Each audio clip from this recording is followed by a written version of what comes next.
Hello and welcome to LMU Community TV News. I'm Adam Haley, and here are the stories we'll have for you today. The search is still on for missing student Veronica Casiato. She has been missing since April 6th when she was last seen leaving Lincoln Memorial University in her car. Her car was later found in Monroe County, Tennessee, near Eagle Gap off of Highway 165, but the search of the nearby woods showed no evidence that Casiato was there. As of Wednesday, many local law enforcement agencies were still awaiting the results from the TBI inspection of Casiato's car, as well as information gathered from cell phone records. Investigators had to delay their search for Casiato last week due to inclement weather, but they have plans on picking up their search later this week. If you have any information on the whereabouts of Casiato or have seen her, you are asked to call the TBI at 1-800-TBI-FINE or the Claiborne County Sheriff's Office at 423-626-3385. The Claiborne County Commission met last week and voted Commissioner Whit Shuford in as the new member of the Claiborne Regional Planning Commission to replace Ann Shoemate Bolin, who retired from her seat earlier this year. The vote this month was actually a redo vote from last month, as explained by County Attorney James Estep III. The appointment of the Planning Commission vote was announced as 11. It requires a majority, and that's why it's back on the agenda. Shuford was then nominated by County Mayor Jack Daniels. Bill Keck made the motion to elect Shuford, and then seconded by Sean Peters, before the full commission unanimously approved the motion. If you enjoy the water, then you'll enjoy the Powell River Kayak and Canoe Regatta that's coming up this weekend. This will be the third annual regatta that continues to grow each year. The first year, around 57 eager river lovers showed up, while last year that number grew to 94. This year's event is scheduled for this Saturday, April 29th. The race will begin at the Wellbeing Retreat Center, which is located at 557 Narrows Road in Tazewell, and will end at Riverside Rentals just over the Cave Springs Bridge. Entry fees for the event are $30 for a single kayak and $50 for a canoe or per boat or a double kayak. All net proceeds will be used for the Powell River Blueway Trail project, which is being handled by the Claiborne County Tourism Commission to improve public access to the Powell River. For more information on this event, you can contact Don Oakley at 626-9000 or 503-267-8000. Now keep it right here because we'll have more news coming up right after this break, so don't go anywhere.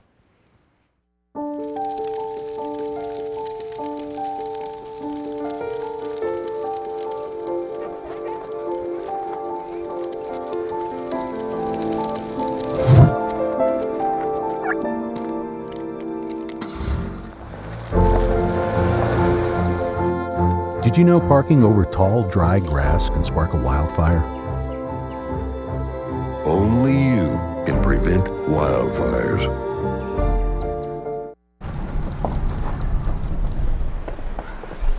Got a quarter?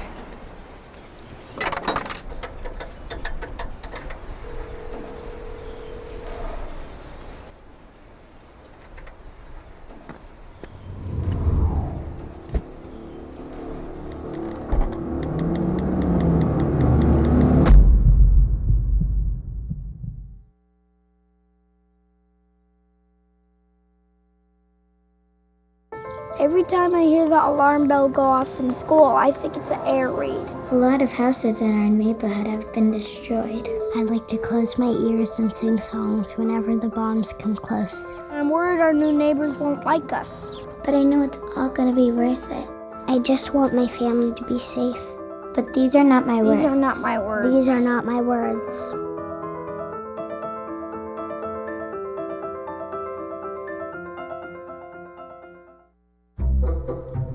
They call me Maxie, but I prefer tripod. I was your above-average four-legged homie, and then wham-bam minivan. Some people pity me. Now that's lame. I still run, fetch, and swim. And the ladies love me. I'm the ultimate wingman. Just don't ask me to high five.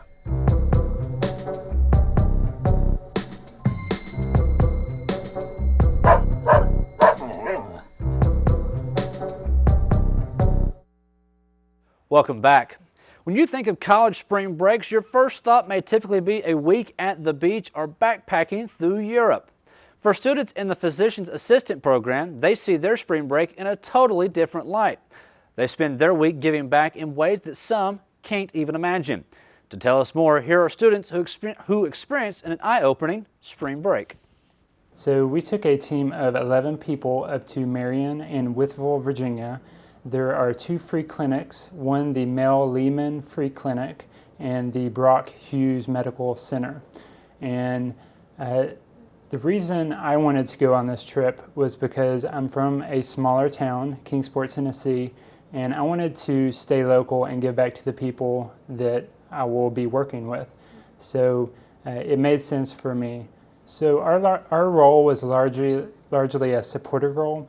We supported the practitioners who were at the clinic full time. We took 11 students and we probably saw about 80 people over the week as students. We did a lot of follow-up on diabetes, hypertension, heart failure. We also got to participate in procedures there that we haven't been able to do here at school.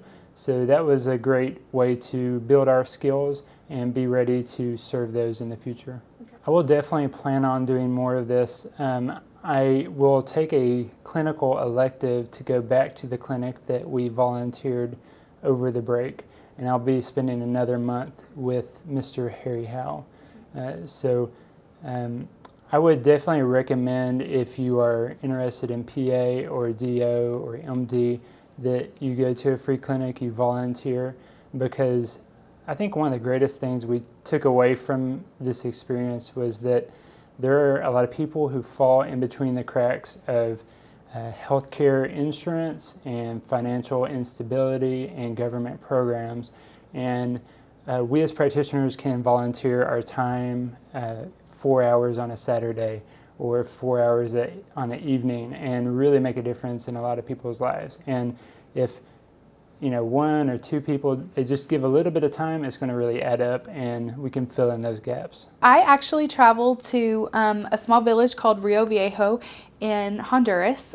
We were there for 1 week and we kind of did a medical brigade. So one day we were in Rio Viejo, the next day we were in another village, and then like the 3rd and 4th days were the same except for different villages each day. So basically we were just seeing all the local people in the villages. We would set up in one place and they would come to us. So it was pretty awesome because normally you just see like one patient in a room, but they all came as family units. So we would see like one whole family at a time. And so one mom could have like 4 kids. So it was pretty crazy, but it was awesome at the same time. And so I think we saw a little bit over 300 patients while we were down there. I know it was a crazy few days. We had a great time. We sweat a lot, but we had a really good time. I know going on these trips, there's a lot that goes into it, a lot of the planning, and of course traveling is kind of exhausting in itself. But I don't feel like I gave up spring break to go on it, because it was such a blessing to be able to do. A lot of the things that we treated while we were there were simple things like headache, or maybe their shoulder was sore, or they had allergies or something. And to us, that seems like run of the mill, like we just run out to Kroger or Walmart or whichever pharmacy and you get something like over the counter and you take it. But to them, like, they don't have those kind of things.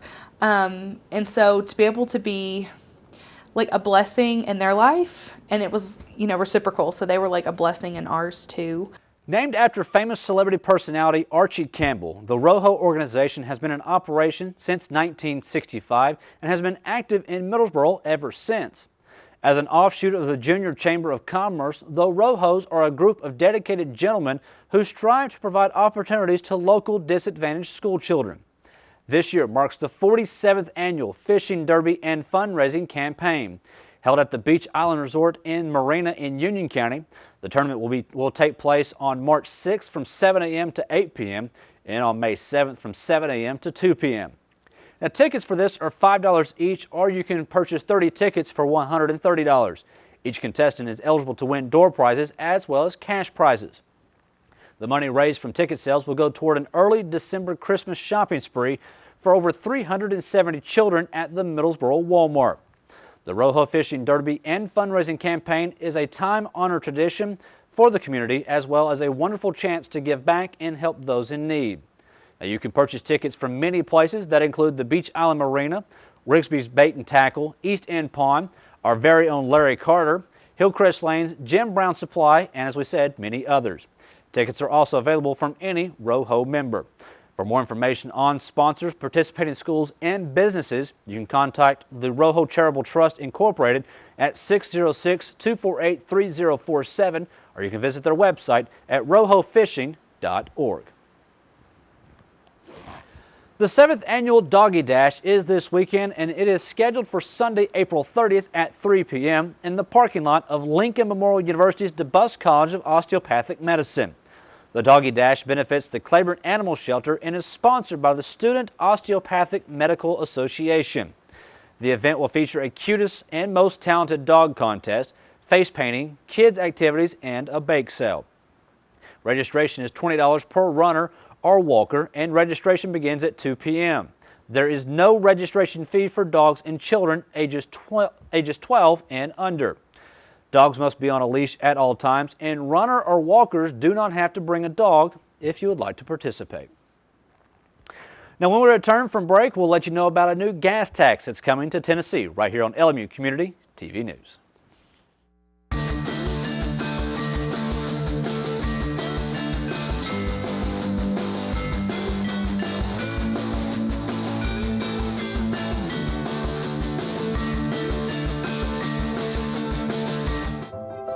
This time of year, what do you give? When it's your extra concert, game, or special event tickets to VetTix,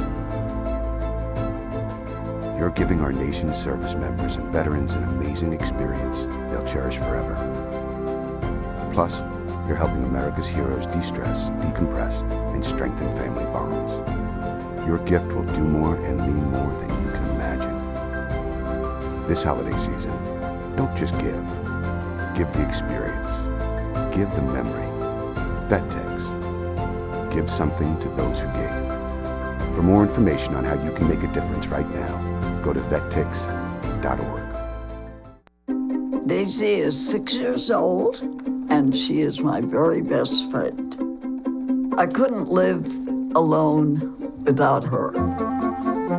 I spend a lot of time in my backyard. I feed the birds and the bees. I love my flowers. The color in my garden keeps the pink in my cheeks. I was very independent and thought I could take care of myself.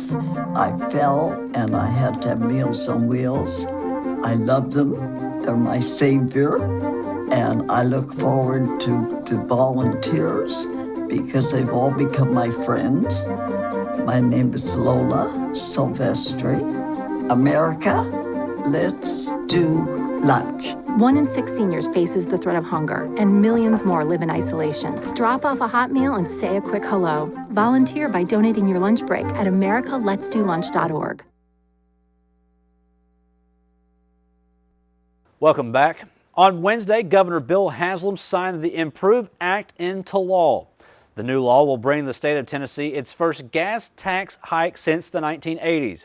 It will go into effect on July the 1st and will be around a 4-cent per gallon increase on top of the current 20 cents tax. That will then increase to 25 cents per gallon in 2018 and then to 26 cents per gallon in 2019. The increase will fund the improvement on roads and bridges in the state of Tennessee.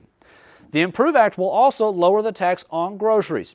Sales tax on groceries will decrease from 5% to 4%, meaning that for every $100 spent on groceries in the future, you'll save $1 on taxes. And now, while you're on the roads this weekend and into next week, be on the lookout as the Tennessee Highway Patrol will be conducting driver's license safety checkpoints. The checkpoints will be conducted on Cave Springs Road in Tazewell, as well as State Routes 32, 33, 63, and 90.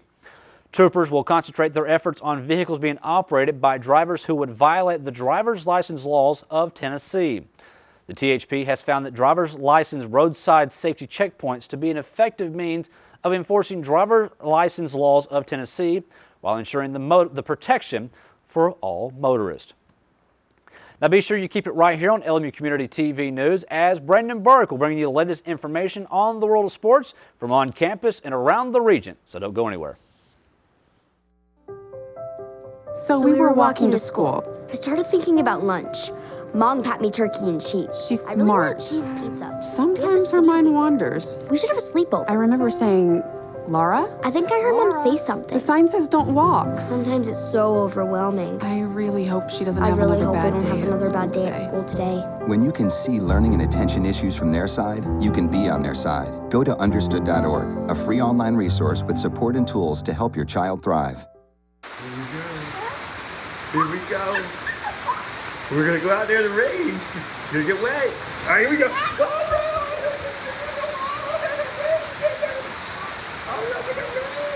Okay, quick.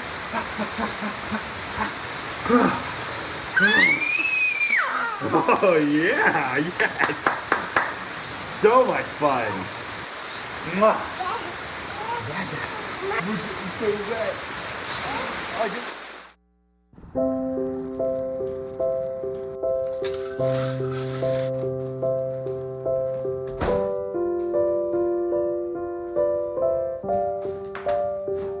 I like to eat apples and bananas. I want to eat apples and bananas. I need to eat apples and bananas. Why can't I eat apples and bananas?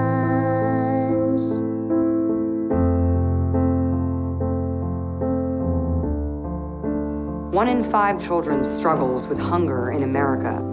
Support the Feeding America nationwide network of food banks to help provide meals to those in need. Join us at feedingamerica.org. Welcome back. This past Monday night was a special one for Lincoln Memorial Athletics as the second annual Lincoln Awards were held at Tex Turner Arena, honoring the hard work and dedication all Rail Splitter athletes displayed throughout the 2016 through 2017 school year. Following the red carpet ceremony earlier on in the day, the LMU athletes gathered together to celebrate the most memorable performances, games, and moments that took place in what was a fantastic season of Lincoln Memorial Athletics. A total of 12 different awards were given out in the ceremony, ranging from individual performances and achievements to overall outstanding teamwork in 2016 through 2017. The Game of the Year award had several honorable mentions. However, the women's basketball team would take the trophy after the Lady Rail Splitters' history-making victory in the second round of the NCAA tournament over conference rival Wingate, sending LMU to their very first Sweet 16 appearance in program history. The Female Newcomer of the Year award was given to redshirt sophomore Samantha Cash of women's volleyball, while senior transfer Chris Perry of men's basketball was awarded the Male Newcomer of the Year. The women's basketball squad picked up their second prize of the evening when junior Shay Coker received the Female Breakthrough Athlete of the Year award, as senior Pepe Bataya of men's tennis took home the trophy for the Male Breakthrough Athlete of the Year. Sophomore Reagan Green of women's golf was awarded the Female Performance of the Year for her program record round of 70 at the Leanne Noble Memorial, while baseball's Seth Hunt took home the Male Performance of the Year award for the sophomore 6-for-6 effort on the road at Lenoir-Rhyne, another Lincoln Memorial record. Men's soccer's George Byrne was awarded the Play of the Year for the seniors' incredible lightning-quick hat trick against Lees McRae. Both men's and women's basketball were awarded the respective male and female teams of the year for their historic seasons in 2017, and both basketball squads would also take home the awards for male and female athlete of the year. On the men's side, senior Luquan Choice took home the coveted award, while fellow senior Megan Pittman was the recipient on the women's side. The 2017 Lincoln Awards have officially wrapped up, and what an athletic season it was for LMU.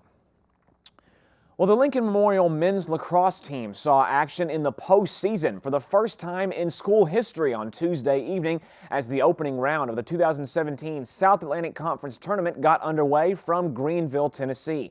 Unfortunately for the Rail Splitters, their first SAC tournament contest did not go in their favor, as the second-seeded Pioneers of Tusculum College got the better of fifth-seeded Lincoln Memorial 11-4, ending the Rail Splitters' 2017 campaign. The Pioneers, who placed second in the SAC regular season standings and hold the number 20 slot in the national rankings, jumped on the Rail Splitters from the outset and never trailed in the wire-to-wire victory. Lincoln Memorial found themselves down in a 2-0 hole less than 2 minutes into the opening quarter of play before freshman Robert Tucker got LMU on the board nearly 3 minutes into the contest. The 1-goal deficit would be the smallest of the evening from that point on, however, as the Pioneers reeled off 3 consecutive scores to lead after the first period 5-1. Tusculum would outscore the Rail Splitters in the second quarter as well, 3-1, to take a commanding 8-2 advantage after one half of action. Lincoln Memorial came out of the halftime break determined to cut into that large deficit, and the Rail Splitters opened up the scoring in the second half of play, knocking through back-to-back goals nearly 7 minutes apart from each other. In the end, however, the deficit would prove to be too much to climb back from, and the Pioneers would finish off the contest with 3 unanswered scores to take the 7-goal victory and advance to the next round of the conference tournament. Sophomore Nick Borriello led the way for Lincoln Memorial with 2 of the Rail Splitters' 4 goals on the evening, while Billy Kopsky and Robert Tucker added 1 apiece.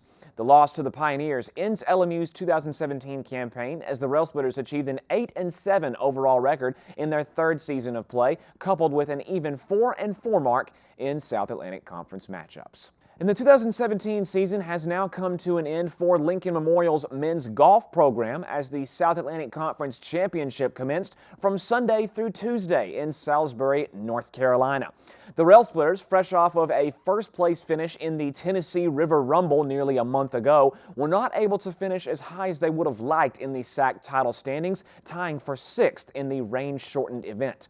Lincoln Memorial posted a 5-over-par 145 on the final day of the championship event and recorded a 17-over-par total of 441 for the entire 3 days, placing 10 strokes back of the first-place Eagles of Carson Newman. The Eagles and the Coker Cobras engaged in a 4-hole playoff to compete for the first-place prize as the 2 clubs were deadlocked at 431 following the conclusion of the event.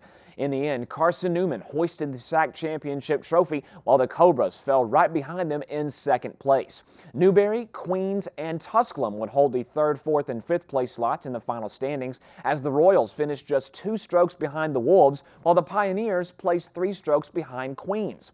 Lincoln Memorial ended up tied with the Brevard Tornadoes as both squads posted a 441 on the event. Mars Hill, Anderson, Wingate, Catawba, and Lenoir-Rhyne rounded out the final standings as the final 27 holes of the championship had to be scrapped as only 27 holes could be completed instead of the scheduled 54 due to heavy flooding on the back 9. The Rail Splitter baseball team heads into the 2017 SAC tournament, riding a huge wave of momentum as the postseason officially begins on Thursday afternoon, with Lincoln Memorial's first contest in the tournament taking place on Friday. After struggling somewhat in non-conference action to begin the regular season, the Rail Splitters turned it up several notches in South Atlantic Conference play, finishing with an 18-6 overall mark in league matchups. LMU entered the final 3-game series of the season in the midst of a massive winning streak, and after beating the Trojans of Anderson University in the first 2 outings to extend that streak to an impressive 11 games, the Trojans came out on top in the final contest of the regular season, making the Rail Splitters the official 2nd seed in the final conference standings. The Indians of Catawba grabbed the 1st place finish as Lincoln Memorial does not yet know who they will be facing in the opening round of the SAC tournament. They will find out, however, on Thursday evening as Tusculum does battle with Wingate at 4:00 p.m., while the Cobras of Coker face off against the Eagles of Carson Newman at 7 p.m. The Rail Splitters will go head-to-head with the highest emerging seed out of those 4 schools, with the Pioneers holding the 5th place slot, the Cobras 6th, the Eagles 7th, and the Bulldogs 8th. Lincoln Memorial's matchup on Friday against one of those 4 squads will have first pitch at 3:45 p.m. from Smoky Stadium in Kodak, Tennessee. To stay updated with the 2017 conference tournament, you can visit www.lmurailsplitters.com. Well, the world of NASCAR will be saying goodbye to an all-time great following the conclusion of the 2017 season as Dale Earnhardt Jr. announced on Tuesday afternoon that he will be retiring come season's end. The Cup Series, which will be Earnhardt Jr.'s 18th in his career, will come to an end in November 2017, where NASCAR will leave behind one of the most successful drivers of all time. Dale Jr., the son of the legendary Hall of Famer Dale Earnhardt Sr., one of the most feared and respected drivers in the sport's history, decided to follow in his father's footsteps and had quite an impressive career of his own. Jr. would go on to become the Busch Series champion in back-to-back seasons 1998 and 1999, while becoming the Winston winner in 2000. Jr. would become the Budweiser Shootout winner in 2003 and 2008, while also achieving success in the Can-Am Duel, winning in 2003, 2004, 08, 2015, and 2016. Jr.'s Sprint Cup Series career includes a total of 603 races with 26 wins. Jr. captured the Daytona 500 twice in his career in 2004 and 2014. At the end of 2017, the number 88 car, driven by the third-generation legend, will have seen its final race, capping off a historic career. And that is all for sports this week, but stay tuned for more LMU Community TV news right after this. What do we know about learning? It takes place beyond the pages of a book. We learn by exploring, by trying new things, by connecting, by sharing. We learn by taking chances and dreaming big. At Lincoln Memorial University, learning is beyond the books. It's everywhere. Guess what? I have some news for you. There's free food right there, junk food. You see that truck? Oh, jeez. It's a 2 Michelin star chef. All for free, ladies and gentlemen. All for free. Here we have a panzanella with summer vegetables and pesto. Enjoy. How we doing? Fantastic. So what do you got going on underneath that plate there? This food is really about to be thrown away. Yeah.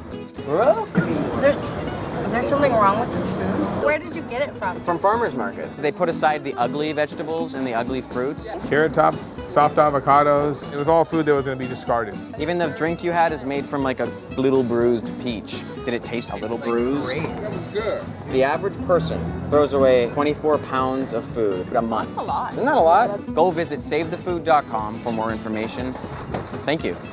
Junk food time!